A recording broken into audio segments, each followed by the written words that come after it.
Okay, we just give it one more sec till everybody else comes on, and we'll get started because we're past 7:30 already.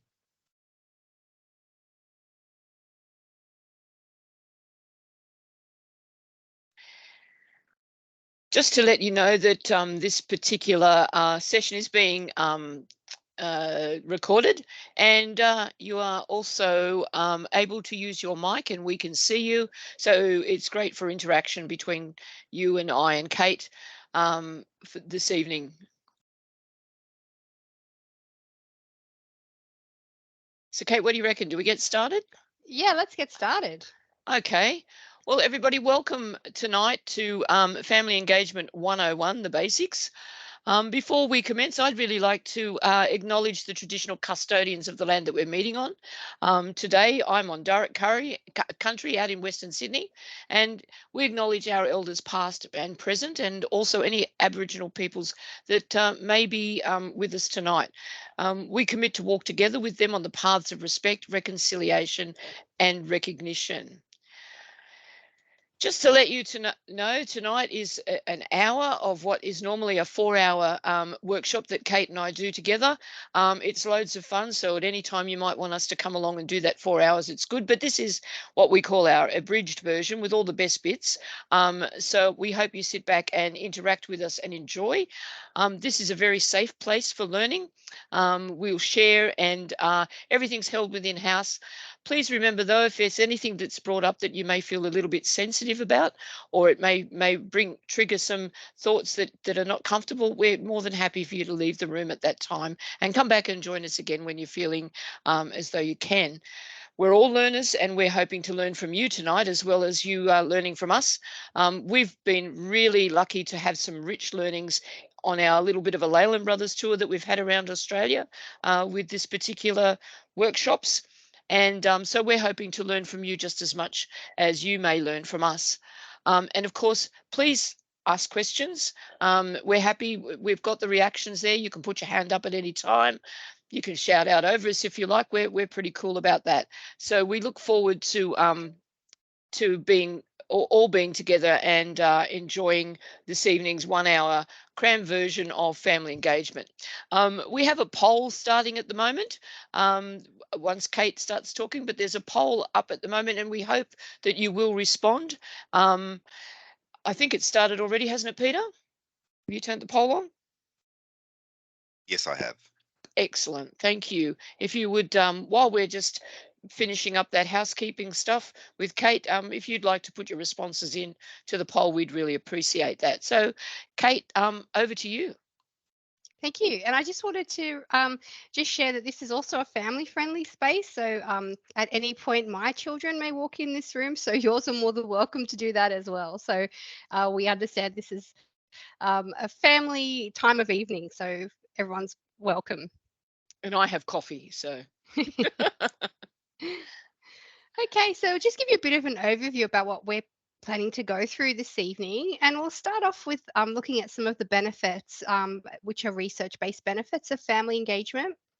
Then we'll play a bit of an activity where we look at some of the myths associated with family engagement and try and debunk them. Then we'll look at some of those principles of really effective, really good family engagement and how it should look. We'll then dive into looking at how to support our diverse families there. So families from um, um, culturally and linguistically diverse backgrounds or LGBTQI, whatever your family diversity is in your school community, and how we can make people feel a greater sense of belonging. And we'll look at some of the barriers to effective engagement and some of those things that make effective family engagement a bit tricky for families, and also for that we acknowledge that there's probably some teachers in the room here as well, some of those tricky points. And then we'll look at some really, if we get to this point tonight, depending on how rich our discussion is, some of the family, some great examples of family engagement in action. I know a few people here from South Australia are joining us, so we've got a great case study from South Australia to share with you. And then where to from here, some links to further learning. And as customary in our programs, we like to have a bit of fun. So we'd like to ask who's in the Zoom tonight, even though we're on Teams, that's okay. So what we'll ask you to do is use your reactions. You can use your You can use one of the reaction faces or love hearts or a thumbs up, or you can raise your hand if any of these apply to you. So this evening in the room, let us know who is a parent or carer.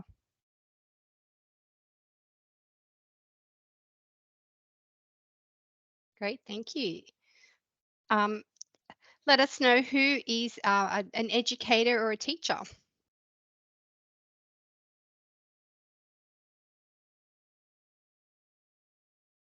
Thank you. Any principals or education leaders here in the room?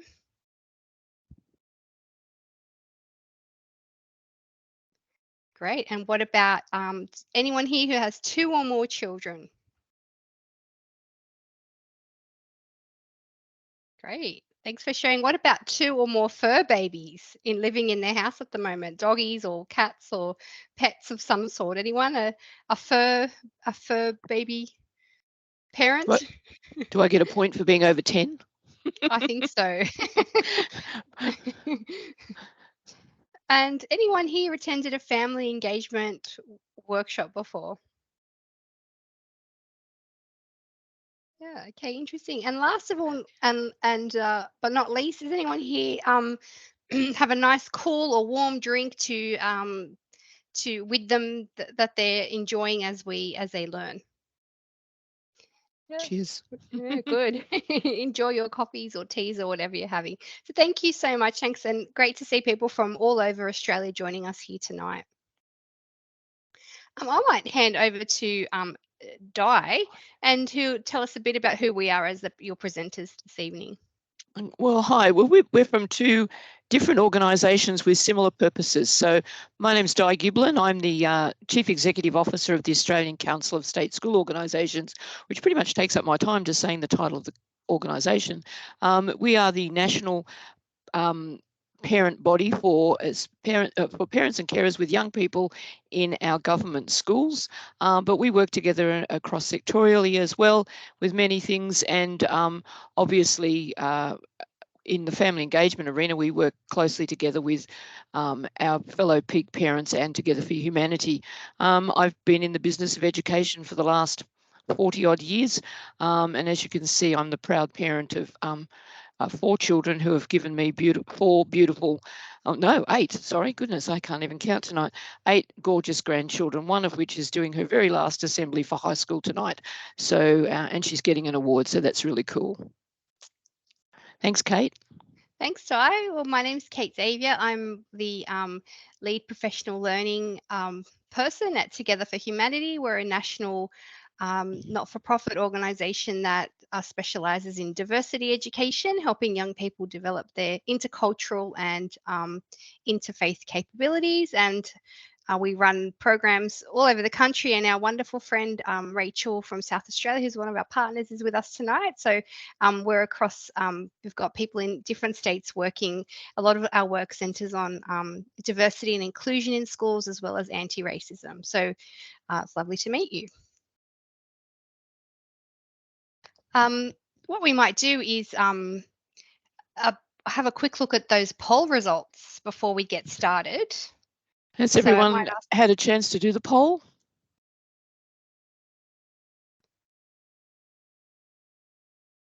Okay, so Pete, would you be able to show us those results? Sorry, Kate, I cut across you there. No, that's okay.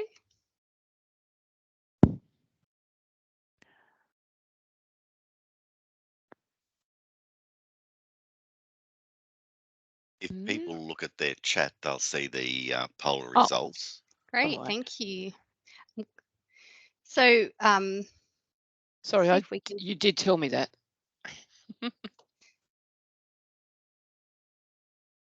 So I'm trying to access these. Let's have a look. I can't quite. Maybe Pete, could you read them out for us? Because I can't quite see them on my view. The word cloud at the moment is we've got education system, shame and embarrassment, and figurative. But what are the primary challenges you've faced?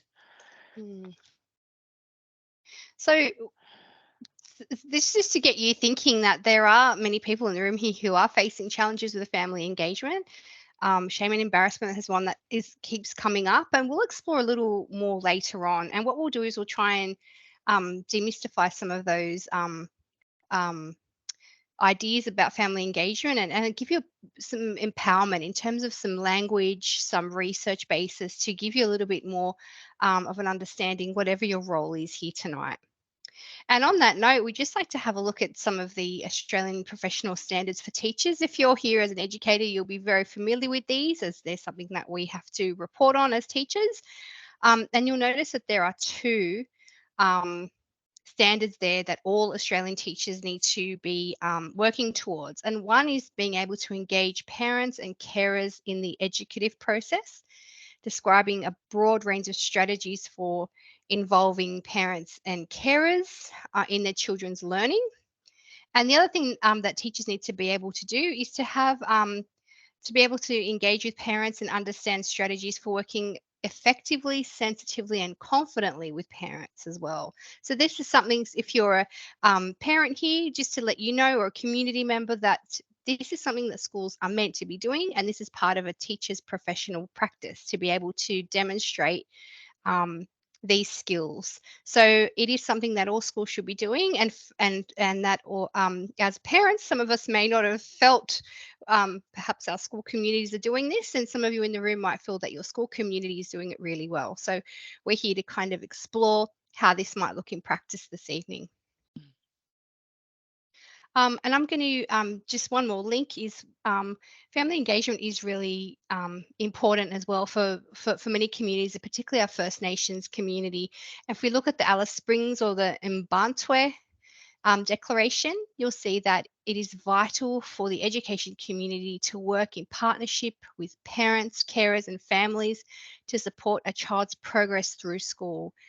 And the Alice Springs, the Mbantwe Education Declaration has identified the partnership with families as a key element in the commitment to action. So not only for our First Nations students, but this is important for our First Nations students rather, and all students in our schools. I'll hand over to Di now. I just need to take control. Thanks, Kate. And I'm just trying to find where I am. Thank you. The other thing we also need to talk about is that I think, I'm not 100% sure, but today the education ministers were talking, and we're looking at the National School Reform Agreement. And I've had the opportunity to be on the Ministers' Reference Group for the National School Reform Agreement, and there's been a lot of pressure through that particular group for family engagement to take a precedence and for community hubs to be developed so that we're supporting the child holistically. So some of the benefits of family engagement or effective family engagement, and this particular infographic shows the different research that's around both in the United States and in Australia. We know that through Jane Goodall from the UK that family engagement leads to higher academic outcomes for young people.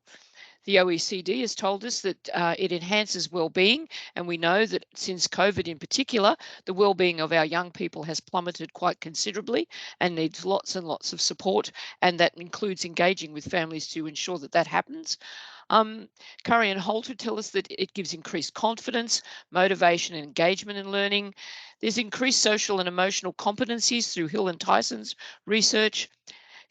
Jane Epstein, who's been in this business for, Joyce Epstein, who's been in this business for centuries. I think ever since I started with family engagement, Joyce Epstein's works come to the Holton, and it's the thing that we're looking at very carefully: improved school attendance. So, with the well-being of our young people, we've noticed a lot of school refusal or school can't, and so family engagement is a way of improving that school attendance. There's the likelihood of finishing school and continuing on to higher education. We see that there'll be positive attitudes towards school and improved behaviour through the research of Henderson and Mapp. And there has been a lot of focus on disruptive classrooms, and we need to look at why that happens as opposed to how to control it. And finding out why that happens is by engaging with the family. And of course, the Productivity Commission in 2022 said that it also the narrowing of the achievement gap between students of different backgrounds and Indigenous students. So it helps narrow that particular achievement gap. So the additional benefits, of course, and this was in a recent publication by the New South Wales Department of Education, is that collaborative engagement with parents and carers may especially be beneficial for children with a lived experience of disability, from socioeconomic disadvantaged backgrounds, and from culturally and linguistically diverse backgrounds. So when schools personnel make a particular effort to establish those relationships, the outcomes for those young people improve and the community cohesion improves. So when we have a look at family engagement, so what is it anyway? So what is family engagement? We've seen lots of definitions over the past 20, 30 years I've seen, and they've varied, and they still vary from state to state, jurisdiction to jurisdiction, and country to country. But really, family engagement is about that focus where we're building positive relationships between the home and the school, promoting young people's social, emotional, and behavioural as well as academic development. So it's working together with the family for the child itself. There's lots of other, we'll go on to those definitions. What is family involvement, for instance? And family involvement is what often gets misconstrued as family engagement and often gets ticked off in school annual reports as being, oh yes, we've engaged with the community, we've engaged with our families, tick, when really what they've done is family involvement. And that's about specific activities such as coming into the classroom, volunteering during events, participating in school projects, or it could be supporting learning at home through homework or reinforcing classroom lessons, or it can be around assemblies, particularly now at the end of the year, we've got presentation days, we've got concerts, and we've got specific assemblies for specific purposes through the year. Or it can be very short-term focus where it just emphasises a certain activity. But these are just family involvement. And while very, very worthwhile and what are part of building that soft entry point for families to come in and become engaged in the education of their child, and schools working together to ensure that there's a partnership, family involvement is not family engagement. So family engagement is about a collaborative partnership. It's about emphasising the fact that there's an equal partnership between families and educators and those allied health and community members that support the young person in their learning. It's about a two-way communication process. It's not just schools telling families what's happening, telling families how their children are doing, telling families where their children need to improve, but it's that two-way communication where families also give over information about that particular student. It's a holistic approach. It looks at not just their academic achievement, but about how they're developing socially and beyond the classroom. And lastly, family engagement is a long-term relationship, and it can be a long-term. My family engagement with my particular children's school now dates back to 1984. So my children have gone through that school and my grandchildren have gone through that school. So our relationship is very strong, and we work together for the benefit of the young people within our family. Kate, I think we're moving back to you. Oh no, this one, last one's mine. What we notice about family engagement, about family involvement is it leads with the mouth. It's a lot of telling of, telling to, telling about. It's about a one-way communication process. It's about the newsletter, the school report, and on assemblies, where family engagement actually leads with the listening. So listening to families about what's important for them, what's important for that young person. I know with my own particular young people, I had one in particular who they learnt very quickly of what sorts of things are going to support that young person in the classroom and what sorts of things make them feel uncomfortable. So family engagement is about leading with listening and understanding families and where they are and what they do in their part within that young person's development. Kate, sorry, I'm about to tread on my phone because it started going off. Okay, well, you can. Let's have a look at some of the myths now. So there are some misconceptions that people often have about family engagement. So what we're going to ask you to do is just to join in. You can use your thumbs up in your react button there if you agree with the statement. And if you don't agree with the statement, you can just Stay neutral.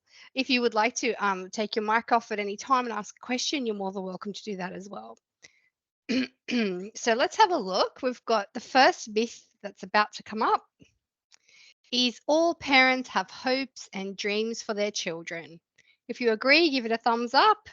If you're not sure or you don't agree, you don't need to react. One thumbs up.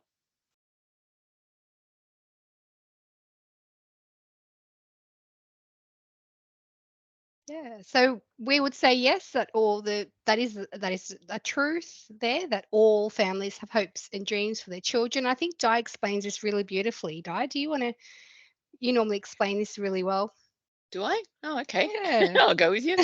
Sorry, I've just Oh, put you on the spot there because you did, yeah, yeah, yeah. yeah. Look, I thought I'd like to show you. Actually, I just recently sat on a number of panels where families were talking about their young people, and I've got to say this is the lowest SES areas that are part of these particular comments, and I've taken the liberty of giving you a copy of these comments. The names have obviously been changed, but the sentiments are much the same. So as you can see, Tracy has said she wants Marika to be happy and to be able to achieve and to go on to university and further education. She wants a better life for Marika. Caitlin thinks Brax is a wonderful young man and that he loves school and he wants him to be happy and have what others have, own a house, a car, and like his job.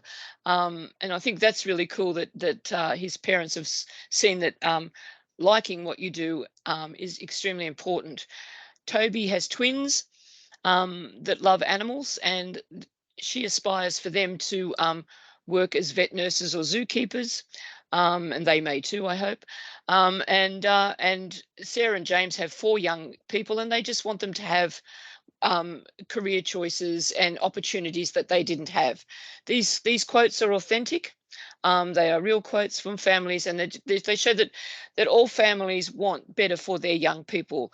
We know that lots of families have uh, what you would call external challenges that we may feel that they're not feeling that way, but I can assure you I worked for 20 years as a school-based community liaison officer in some of the low SES schools in Mount Druitt in Sydney, and every parent that I came across always wanted something for their young person and always advocated them with rigor, can we say, when they felt that their young person wasn't being fairly treated. So it's definitely that all families have hopes and dreams for their young people. Thanks, Kate. Thank you. What about this one? The teacher is the sole expert when it comes to educating children. Thumbs up if you agree. Not many thumbs up tonight. Well, we'd say that one is false. That's not true. The teacher is an expert in many ways when it comes to educating children, but we know that families and parents have great funds of knowledge and expertise when it comes to their educating their child. So this idea, when we look back at some of Di's explanations of family engagement, that idea that we're in partnership, families and schools are in partnership, and the teacher is not really the sole expert anymore in our thinking. The next one, good relationships between the school and parents are one key to successful partnerships. True or false? Yep. Yeah, I think everyone's agreed with that one. We've seen lots of thumbs up. Definitely good relationships. That two-way communication, definitely a key to really good and successful partnerships where both parties feel heard and supported. And it's always a really good thing too when there's some difficulties, that if the relationship's good, you can go through those difficult, challenging times with that young person, and no one feels affronted or offended or blamed. Sorry, Kate, I did it again. No, all good. No, that's why we're here. We're collaborating. This is the joy of it. Okay, and number 4, the responsibility of family engagement lies with the school, which means that it's really up to the school if good family engagement happens or not. school sort of leads it. Would you agree with that, or would you think that's not true?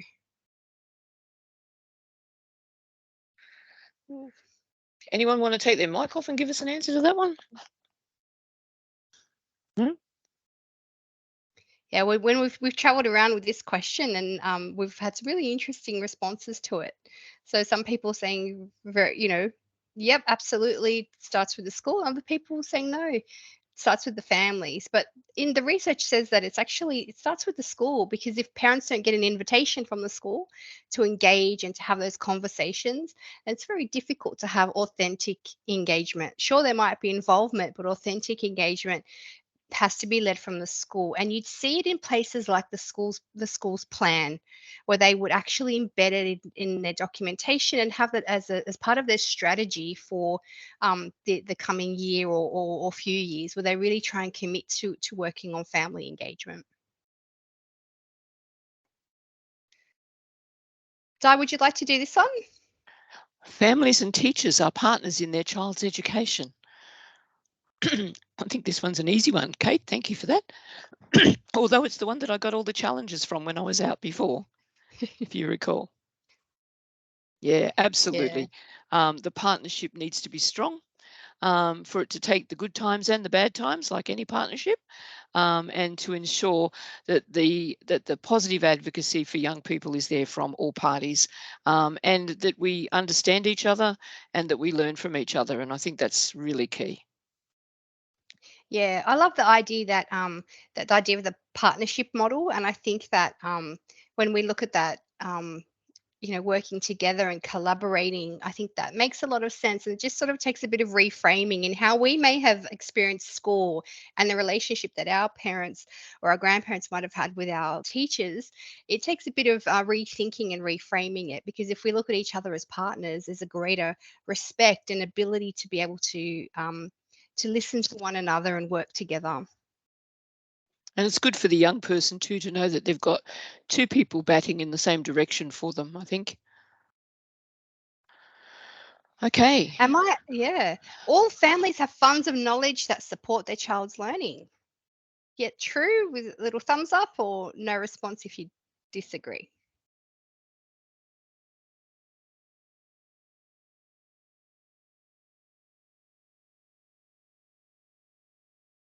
Yeah, absolutely. I think we mentioned it before, but all families have funds of knowledge that support their child's learning.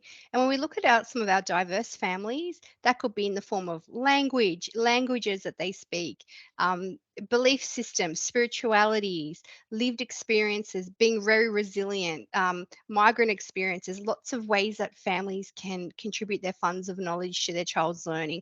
And they don't often you don't have to be highly educated, or you don't even have to speak English to be able to see that those funds of knowledge can be really rich in a young person's life.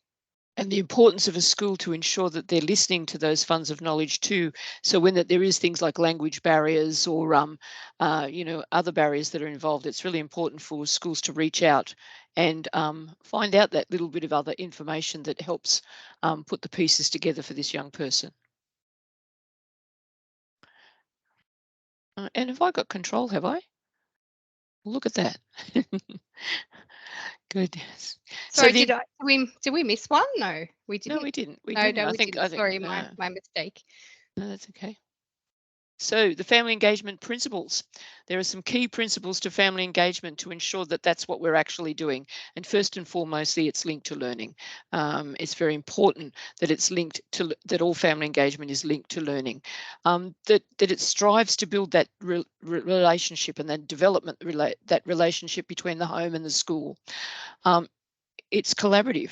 There's equal participation and equal input from the families, the teachers, and most importantly, the students. I think it's really important, or we think it's really important, that their voices are heard in this as well. Um, Family engagement honours families' home languages, their cultures, and their experiences, and it strives to be interactive, making sure that there's lots of opportunities to practice and learn together, remembering that young people cannot be what they cannot see. So it's very important that we work together to show those young people all the opportunities that they have ahead of them. So, and yours, Kate, have you got control or have I? No, I think you've got control, but that's okay. I'm gonna I think I've got control. Sorry, I'm gonna play a little game with you now. What we would like, if you have your phone present, you might want to grab that because we're going to give you a QR code. If you don't have your phone, that's also okay.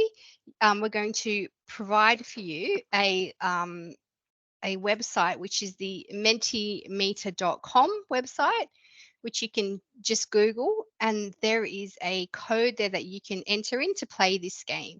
So we'll give people a couple of minutes just to get themselves organized. And if you don't have access to these, that's okay. You'll still be able to see the screen as well. I'll give you another 30 seconds just to hopefully get that up.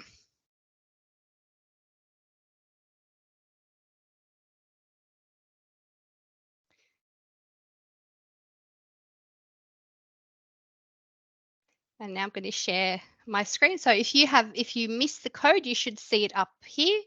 And what we've got here is a bit of a continuum or a spectrum. And on the left-hand side, you'll see it's family involvement, which Di spoke about before, showing up at the school, maybe coming to a special event, not really having that two-way conversations. But on the right, you've got the family engagement, like deep family engagement, where there's two-way listening, it's linked to learning, and some of those other principles we talked about. So just now, from what you've learned, attending the whole school assembly, where would you rate that? So you've got a little slider on your phone, you might be able to slide it across. Do you think it's closer to the involvement or closer to the engagement end?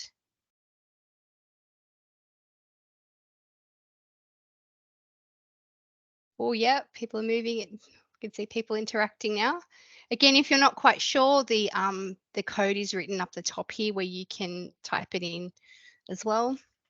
So we would agree with that. It is more, it is just attending an assembly is actually more towards the family involvement, and there's no deep learning happening or communication, two-way communication happening. Di, feel free to jump in and add any of your thoughts as well, or if anyone would like to unmute, you're more than welcome to as well. So that's the first one. The second one we've got for you is participating in the NAIDOC Week Assembly, and imagining we've got a smoking ceremony happening there. Parents are actually invited to join in on that. They might, put the smoke on their face, or they might be participating in the learning there. Where would you rate that? Yeah, we're seeing it a little bit closer to family engagement there. And as we've said to all the groups that have gone through this, that can actually easily be tweaked to family engagement, depending on what happens before, during, and after that event. If parents are invited to perhaps be part of, if our First Nations parents are invited to be part of the organising committee, or they're running the smoking ceremony, or they're running small groups with other parents, that might take it closer towards family engagement again. So small tweaks to things that we're already doing can turn events from family involvement to family engagement. The next one we've got is attending an open classroom and working on a maths program with your child using an iPad. Assuming there that you've gone into the classroom, the teacher's modeled how to do this maths problem, could be using an app, and you're sitting on the floor with your child and you're practicing what has happened in the classroom, what the teacher has modeled to you. So you can see again, you guys are spot on. I'd say that one's probably even a bit closer to family engagement as well, because parents are being empowered there with the skill. They're learning how to use, I guess they're learning what their child's doing in the classroom. They're participating in the learning, and they sort of think, oh, I might be able to do this at home. And then there's some opportunities in that classroom for dialogue between the teacher. And so that could be a really powerful family engagement activity, depending again on what else happens in that classroom. And I think that you hit the key there with the dialogue. If the young person's struggling or the parent doesn't understand, then that dialogue can happen between the teacher and the parent in that particular open classroom. Yeah, exactly. And I know Di runs, or AXO runs the Susan Ryan Family Engagement Awards. And this year, I remember one of the the prize winners, they actually had this situation where they brought a lot of the parents didn't speak English, so they actually brought the community liaison officers in, brought them into a classroom space, and they modelled how to teach this maths problem. And then they had these great supports around language interpreters and people who could speak language, cultural safety for people, and it actually was a great example of family engagement. Um, for example, we also talked about community hubs earlier. So if this was depending on where this is happening and who's involved and what other things are part of the lesson, this can be a great example of family engagement. Okay, volunteering at the Father's Day stall. I can see at the moment that's right on family involvement, and you're pretty much right. The volunteering at the family Father's Day stall, it takes a bit of effort from parents. I know you might have to take the morning off work. It's a lot of arduous work to be on that stall, preparing the items, but actually this is not a great example of family engagement. This is more an example of family involvement. And the volunteering is the involvement.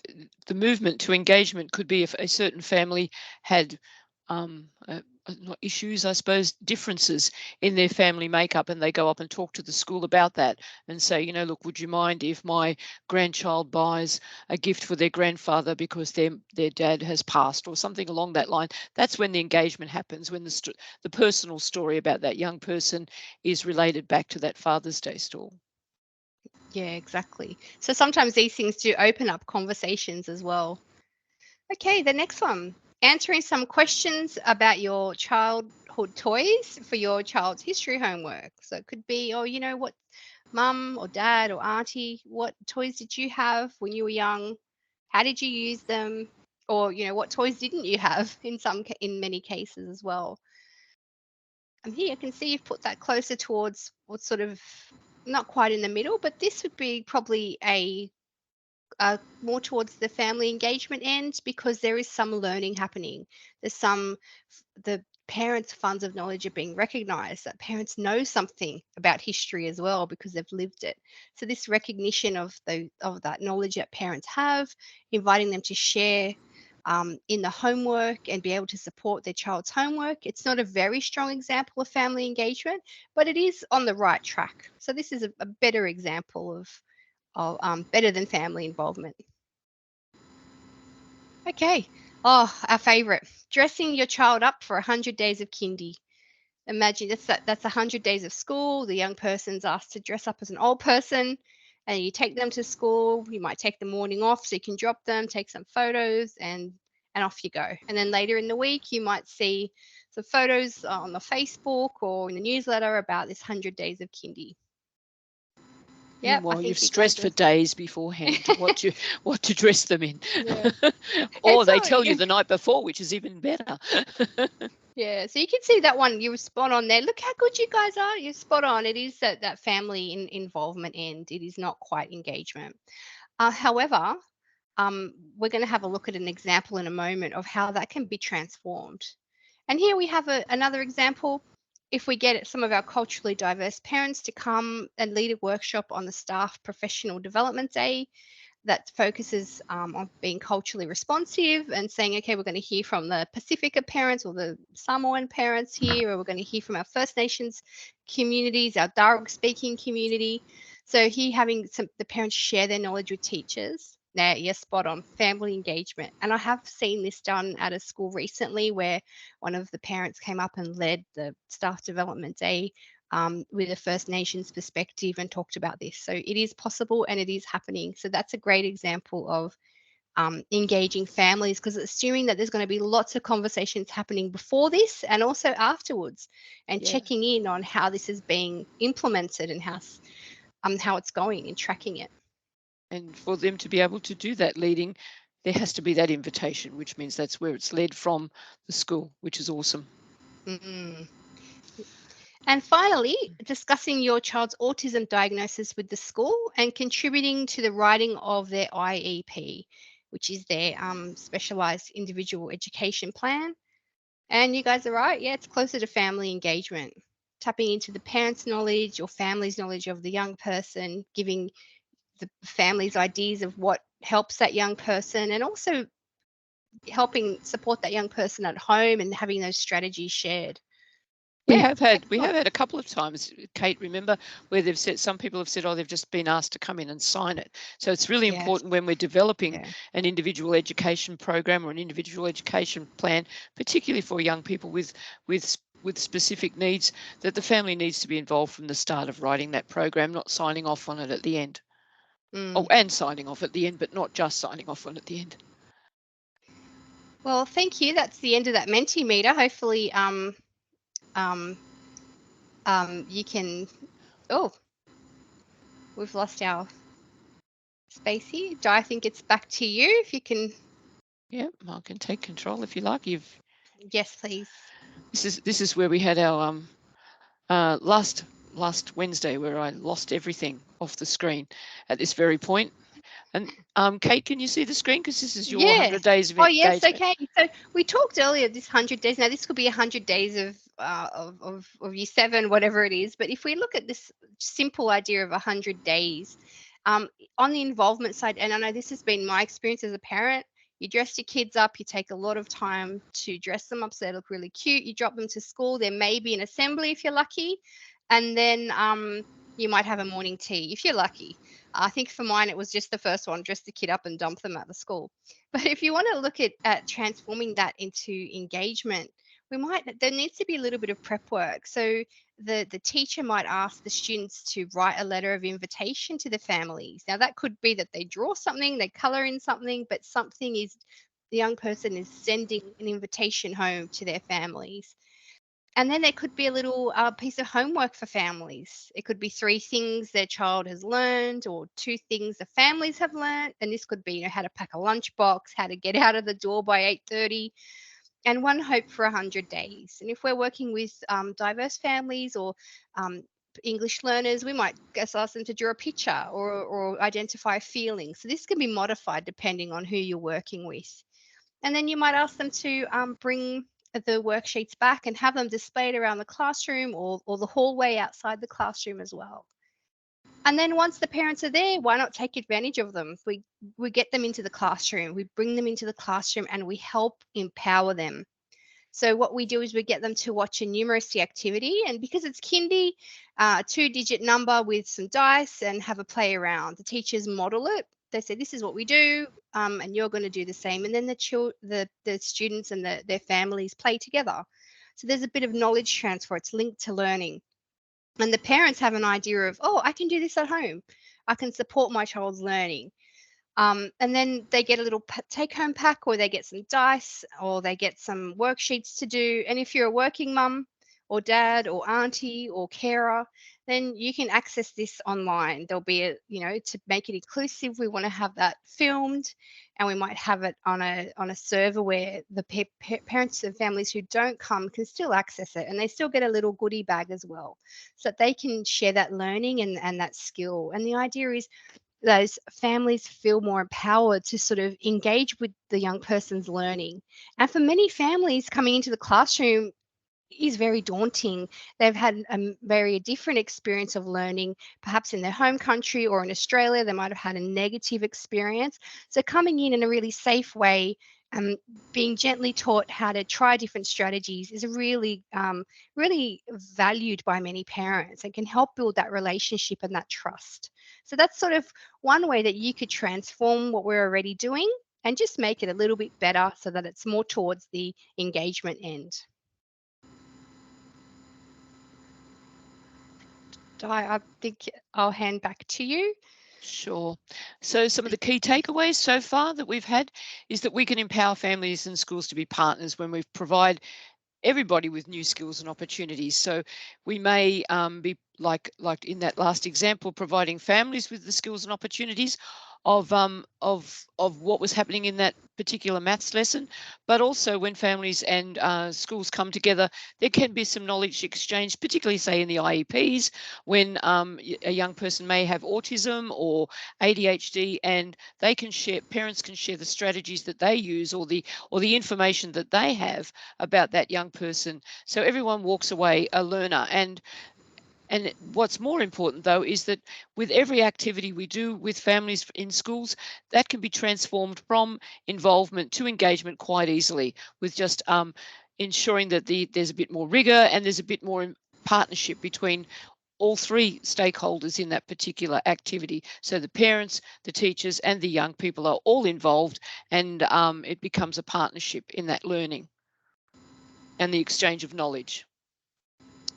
I think also when we're looking at culturally and linguistically diverse families, that can become somewhat challenging.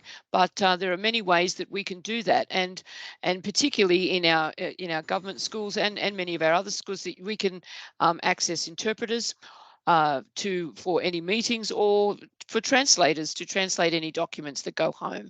But we must always make sure that what we do is authentic and is done in a more correct way.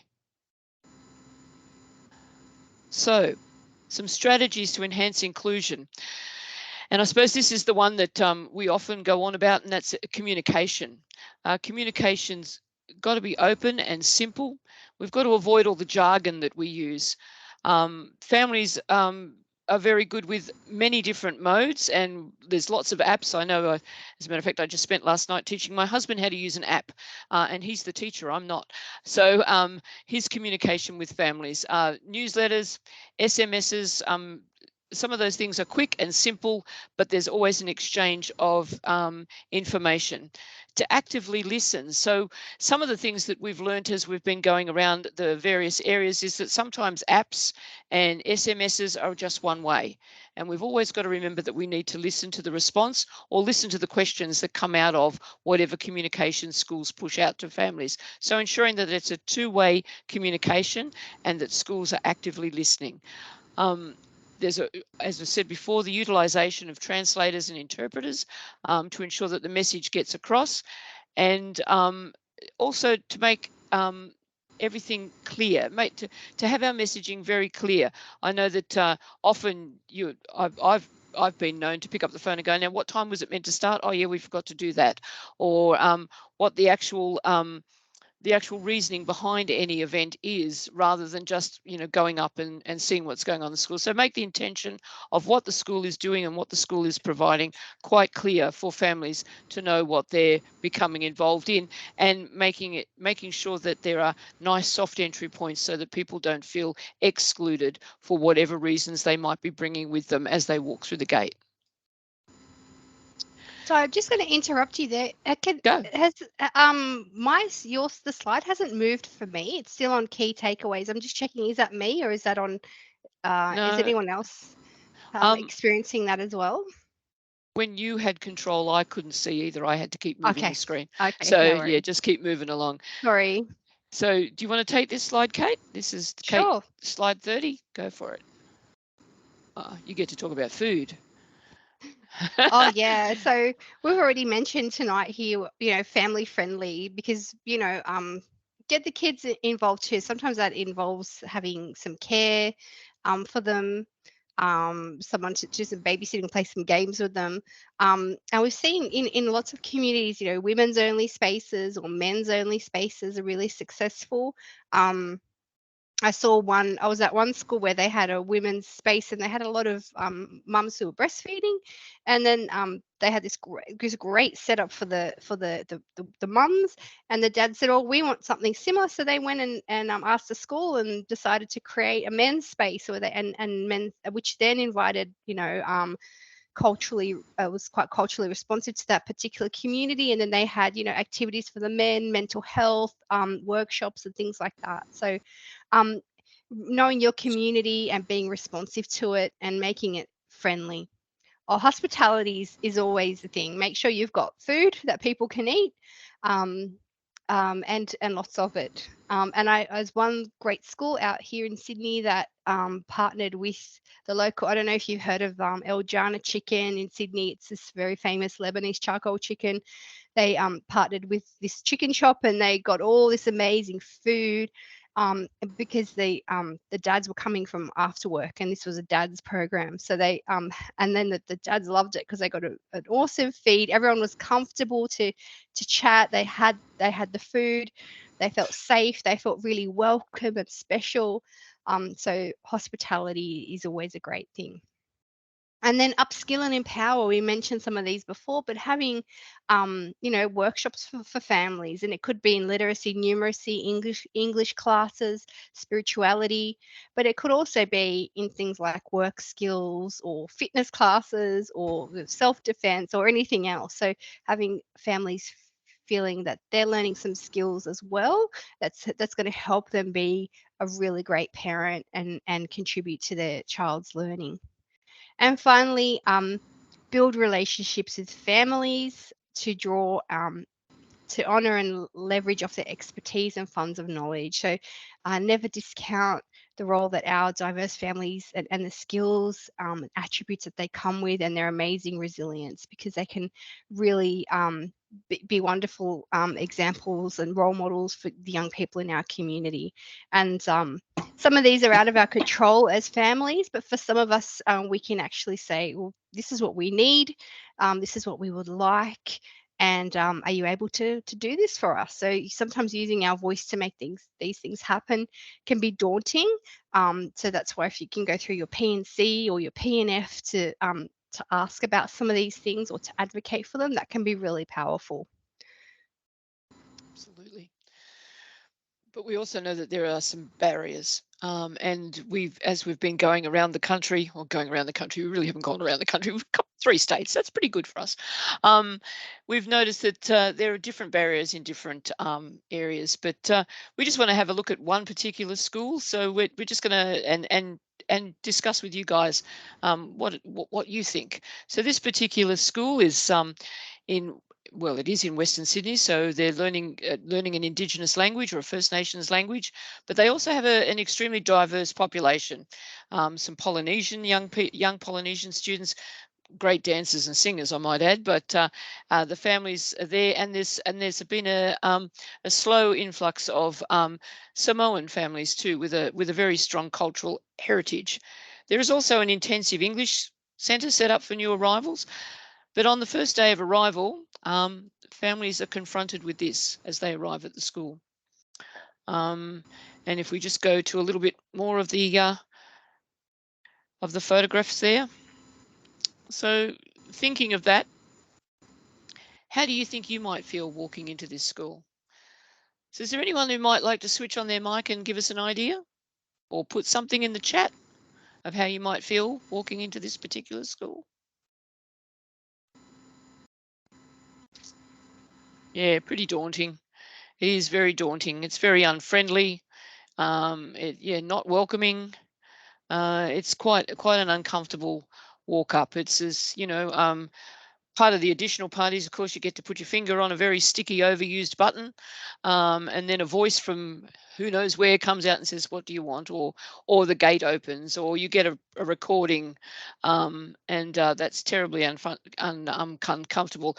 So, what could we add to make this look different? If you just quickly go back to some of the what can be done to make this school feel a little bit more comfortable for people to walk into?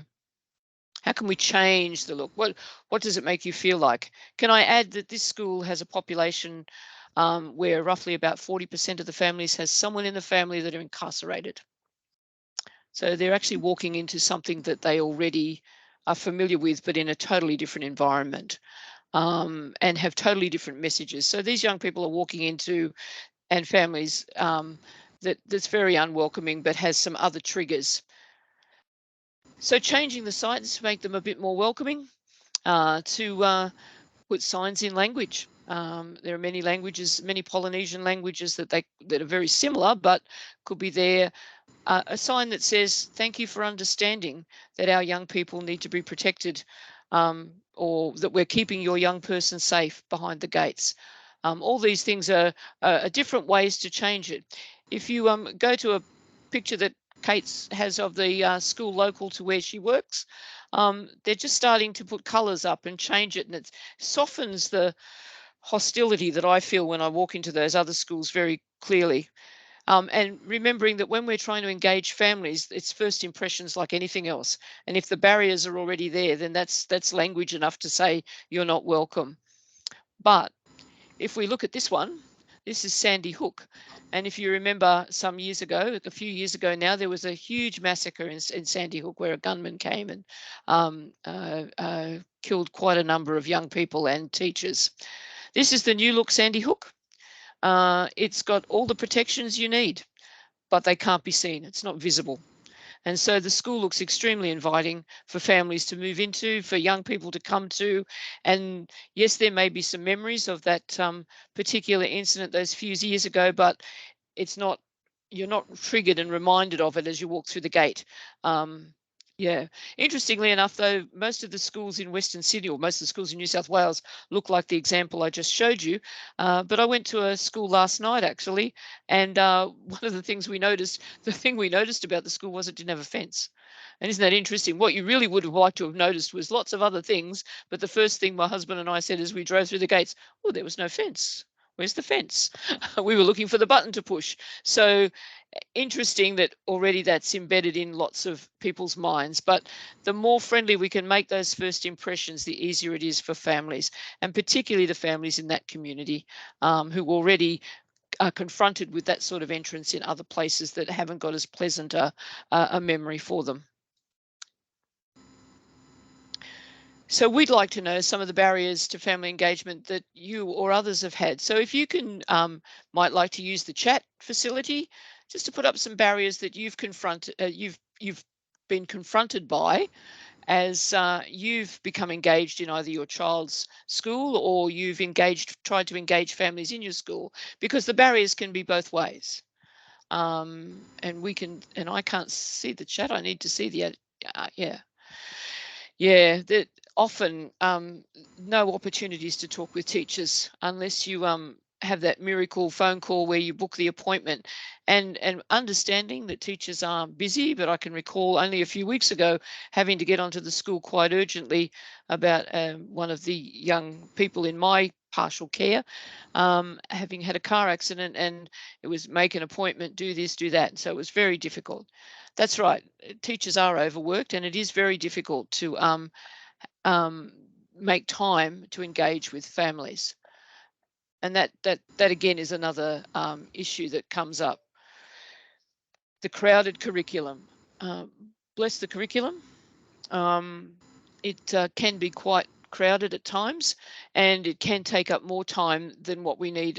For family engagement to be successful, we need to give schools time too. And that's something that it always seems to be the last thing on the list when we're putting a plan together. And it also becomes the last thing that we do when we've got that spare time. I'm going to put the chat up. I can't see everybody's. Okay, Yeah, yeah. it's a great Sometimes staff yeah. sometimes staff feel uncomfortable that they may do the wrong thing, and look, and sometimes families are not always appropriate. But remembering, of course, that they're advocating for their child, and sometimes that happens. Kate, did you want to say something? Sorry. Yeah, look, and coming from a teacher's lens, the same, like feeling scared to talk to some parents. Like I've been abused before. I've had swear words, when you just ring and you're checking in on family. So sometimes, yeah, you can have negative experiences, and it makes you shy to speak to them. So I Yeah. really can relate, like as a from a teacher's point, there are lots of barriers as well. And sometimes there are policies as well that don't allow you to speak to families, or so there's lots of barriers from the perspective of teachers. So we can't all, having some understanding of that's really important as well. Yeah, I think sometimes our systems put in place things that make family engagement very difficult. From both Mm. ends. And I know I've been the parent that's often answered the phone and going, "What's he done now?" Rather than, "Oh, hi, how are you?" So, the baggage that both lots have can be quite difficult. And Kate and I often have a chat from the two different lenses that we come from on the difficulty of those sorts of situations, particularly, for instance, if you're a teacher that has rung that family 3 times because the child hasn't had a good week. You're just as anxious as what the family is to receive that call. Mm. But Yeah. just being mindful of time Yep. now that it is 8:30, so we might quickly go through some of the slides. There'll be a PowerPoint that we'll send through to you with this great example from Playford International College, where they had families come into the school, and it might seem very tokenistic, but they it was linked to learning, and they did a unit of work, and they had parents come in and lead cultural cooking, and they had community liaison officers. They had external agencies, including where I work, Together for Humanity. I went there for the day to help design prior to this and on the day, and it was really amazing in terms of what the impact it had and how one activity could just be strengthened. And so we'll leave you with that video when we send you the PowerPoints, and we'll put a link in there already for you to access it. There's also, Kate, just to, well, before, as we are Mhm. coming to an end, there's going to be a survey, a poll at the end, but I think Pete's going to put it up now so that you can be doing that while we're going through the last of it. Yeah, Yeah. sorry, Kate. No, that's okay. And we'll put in there why this is an example of good practice as well, so that you can see what was done really well with that. And you might have some ideas of how to make it better as well. And what we've done is we've put a link here to some great resources that are available for free. The QR code will take you to the family engagement professional learning that Di wrote, and I supported putting it online for her a few years ago. We've got some webinars like this. We are also available to go into schools, depending on where you are, or run a Zoom like this. Normally, we've been doing them over 3 or 4 hours, but we can condense them for school communities. And we'll also give you some information about some Susan Ryan Family Engagement Awards and the Together for Humanity um, National Award for Intercultural Excellence, both which celebrate really can help affirm good practice that's happening in schools as well. And we So, get the opportunity then to share those practices with other people, and you are building that knowledge base for the schools across Australia. So that's awesome. yeah, and the truth is, a lot of schools get FOMO, fear of missing out. So when they see really great examples of practice and they see some schools doing it, it gives them permission to try new things. And it's a great talking point for empowering school communities to work together and using some of the research that's been done locally that can help drive change and school improvement. We call it as part of a school improvement plan for schools. So that's it from me. I'll hand over to Di. Look, yeah, just to say that we're available at any point in time. We'd really love you to fill in the poll at the end. We're working on refining, I suppose, and making this workshops being available at all different sizes. But to let you know that we thank you for being a part of tonight, and for being interested in family engagement, which is something that we think is crucial and needed in our schools at this time. So thank you very much. Please fill in the poll at the end. We need every support and idea that you can think of, but more importantly, we need to know whether what we did tonight was effective for you or of interest. So thanks again from us. Thanks, Kate. It's been a blast. We've had a fascinating last 3 months, and hopefully we'll continue to do that relationship at the beginning of next year. Yeah, so that's all from us. Thank you so much, and have a good break if you have a break. Some people don't. Some people are fortunate to have it, and enjoy the time with family and friends. Thank you. Good Thank night. you. Good night, everyone. Good night.